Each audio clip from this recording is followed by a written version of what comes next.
15 আগষ্টৰ কাৰণে চেকিং কৰি থকা হৈছে। আমাৰ এইখিনি ক্ষেত্ৰী থানাৰ ধূপগুৰি বুলি কয়।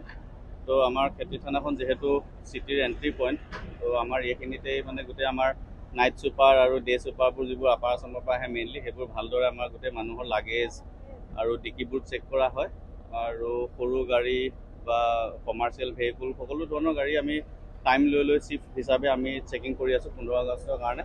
15 আগষ্টতো যাতে আমাৰ ভালদৰে পাৰ হৈ যায় আৰু কোনো ধৰণৰ কুটাঘাতমূলক যাতে ঘটনা নঘটে, তাৰ কাৰণে এইটো প্ৰিভেণ্টিভ মেজাৰ হিচাপে চেকিংটো প্ৰায় আজিৰ পৰা 2 মাহ 2.5 মাহ মানৰ আগৰ পৰাই এইটো চেকিংটো ইয়াত চলি আছে। ইয়াত আমাৰ ৰেগুলাৰ গেজেটেড অফিচাৰ আহি থাকে, তেওঁলোকৰ ছুপাৰভাইজনত আমাৰ চেকিংটো চলি আছে।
পোন্ধৰ আগষ্টৰ কাৰণে চেকিং কৰি থকা হৈছে।